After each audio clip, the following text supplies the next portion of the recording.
नमस्कार फ्रेंड्स, सुजाताच किचनमध्ये आपल्या सगळ्यांचं स्वागत आहे। आज आपण बघणार आहोत चिरमुऱ्याचं भडंग। तर त्यासाठी इथं मी 2 किलो चिरमुरे घेतलेले आहेत। हे चिरमुरे मी स्वच्छ निवडून चाळून घेतलेले आहेत। चाळून नक्की घ्यायचे, कारण चिरमुऱ्याला खर असते। चाळले नाही तर ती खाताना अशी खरखर लागते, त्यामुळे चाळून नक्की घ्यायचे। आता या 2 किलो चिरमुऱ्यासाठी मी अर्धा किलो शेंगदाणे घेतलेले आहेत। शेंगदाणे पण निवडून घेतलेले आहेत। मोठी वाटी भरून कढीपत्ता घेतलेला आहे, स्वच्छ धुवून पुसून घेतलेला आहे कढीपत्ता। एक छोटी वाटी लसूण घेतलेला आहे सोलून। लाल तिखट घेतलेलं आहे, चवीनुसार मीठ घेतलेलं आहे, हिरवी मिरची घेतलेली आहे मोठी मोठी कट करून, साखर घेतलेली आहे आणि हळद घेतलेली आहे। सगळ्यात आधी आपण जो लसूण घेतलेला आहे तो मोठा मोठा चेचून घेऊया। खूप असं बारीक नाही करायचं, फक्त थोडासा असा चेचून घ्यायचा। तर आता आपण इथं कढईमध्ये एक वाटीभर तेल गरम करून घेतलेलं आहे। सगळ्यात आधी त्यात शेंगदाणे आपण तळून घेऊया।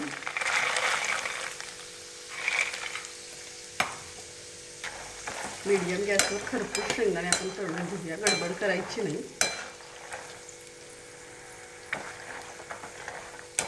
1-2 मिनिट लागतील आपल्याला छान खरपूस तळून घ्यायला शेंगदाणे। आता बघू शकता तुम्ही आपले शेंगदाणे छान असे खरपूस तळून झालेले आहेत, कलर बदललेला आहे आपल्या शेंगदाण्यांचा। आता आपण हे काढून घेऊया, चिरमुऱ्यावरच काढूया।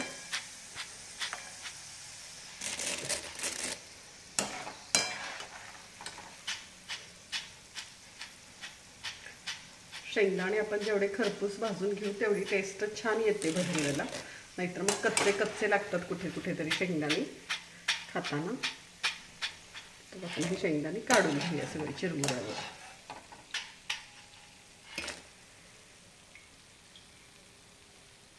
आता आपले शेंगदाणे तळून झाल्यावर आपण कढीपत्ता तेलात तळून घेऊया। आता आपला कढीपत्ता छान तळून झालेला आहे, बघू शकता छान कुरकुरीत झालेला आहे। आता आपण तो पण शेंगदाण्यांवर काढून घेऊया।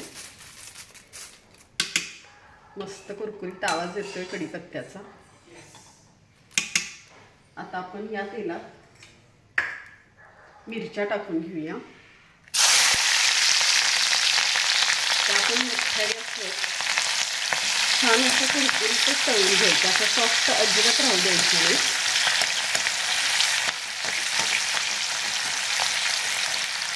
आपण मिरची पावडर फक्त कलरसाठी वापरणार आहे, तिखटासाठी आपण मिरची जास्त घातलेली आहे,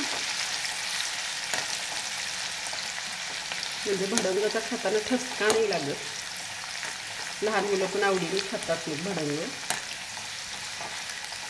मिरची पावडर घातली की एकदम लाल भडंग दिसतं, ते हाताला पण मिरची पावडर लागते खाताना आणि घशात असं ठसका लागल्यासारखा होतो। तर मिरची घातली की भडंगाचा ठसका लागत नाही। आता मिरची आता एक मिनिट छान तळून घेऊया। तर आता तुम्ही बघू शकता आपली मिरची पण छान अशी कडक झालेली आहे तळून, ती पण आता आपण चिरमुऱ्यामध्ये काढून घेऊया। आणि आता याच तेलात आपण मोठा मोठा कुटून घेतलेला लसूण तो टाकूया। लसूण खूप बारीक नाही करायचा, नाहीतर लसणाची टेस्ट छान लागत नाही। जेवढा लसूण मोठा मोठा असेल तेवढी टेस्ट छान येते भडंगाला। आता मीडियम गॅसवर आपण चांगला लसूण सोनेरी होईपर्यंत भाजून घेऊया, हलवत राहायचं म्हणजे एकसारखा भाजला जातो।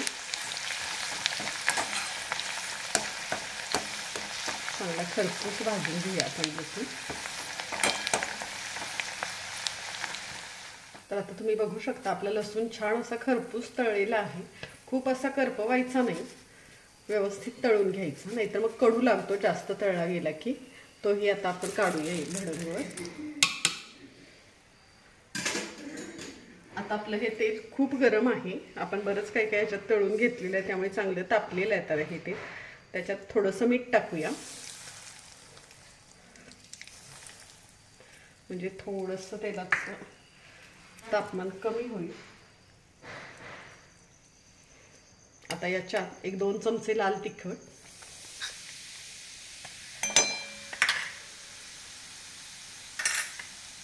एक मोठा चमचा हळद,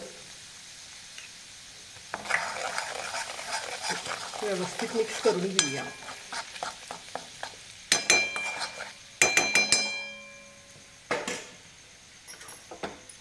आणि आता हे सगळं आपण आपल्या चिरमुऱ्यावर टाकूया।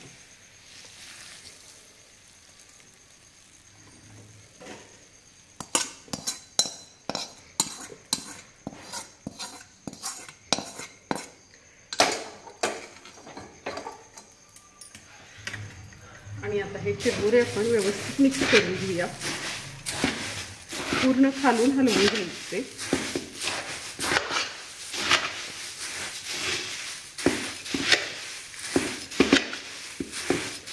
सगळ्या चिरमुऱ्यांना फोडणी लागली गेली पाहिजे आपली.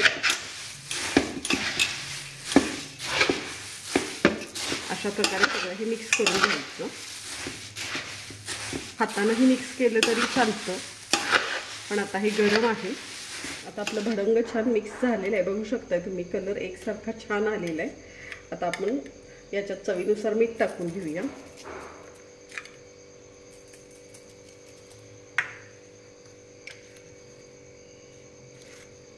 एक चमचाभर साखर टाकून घेऊया. साखर थोडीशी हाताने अशी फोडून टाकायची, नाहीतर साखरेच्या गुठळ्या तयार होतात.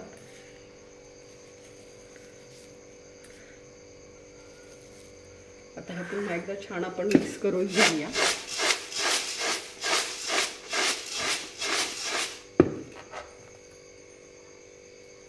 साखर सगळीकडे साखर मीठ लागेल असं मिक्स करून घेऊया व्यवस्थित. साखर खूप नाही टाकायची, नाहीतर गोड गोड लागतो भडंग.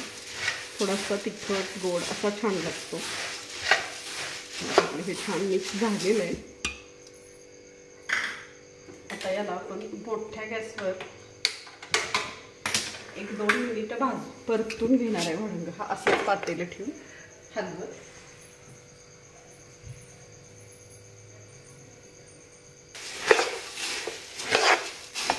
असा गरम केल्यामुळे चिरमुरे जरी गार पडले असले, मऊ झाले असले तरी कडक होतात. आणि साखर मीठ पण सगळीकडे लागलं जातं. जास्त वेळ नाही गरम करायचं, 1-2च मिनिटं गरम करायचं.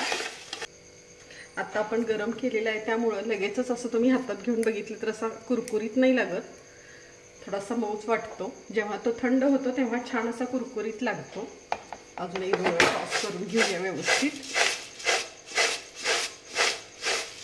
मस्त वास येतो. आता आपण गॅस बंद करूया. आणि बऱ्यापैकी थंड झाल्यावरच आपण हा भडंग भरून ठेवणार आहे. गरम असताना नाही भरायचा, थोडासा कोमट होऊ द्यायचा. पूर्ण गार पण झाल्यावर नाही भरायचा. कोमट झाला की मग भरून ठेवायचा, म्हणजे छान कुरकुरीत राहतो बरेच दिवस. तर फ्रेंड्स, तुम्ही बघू शकता आपला हा भडंग खूप छान झालेला आहे. भडंगाला चिवड्यासारखं खूप सगळं साहित्य लागत नाही, त्यामुळे जेवढं लागतं ते भरपूर वापरायचं. आणि मिरच्या कढीपत्ता तळून घेताना थोडासा असा कडकच तळून घ्यायचा, म्हणजे भडंग बऱ्याच दिवस असं कुरकुरीत राहतं, मऊ पडत नाही. तर एकदा अशा प्रकारे भडंग नक्की ट्राय करून बघा. आणि अशाच रेसिपीसाठी सुजाताज किचनला लाईक करा, शेअर करा, सबस्क्राईब करा. धन्यवाद.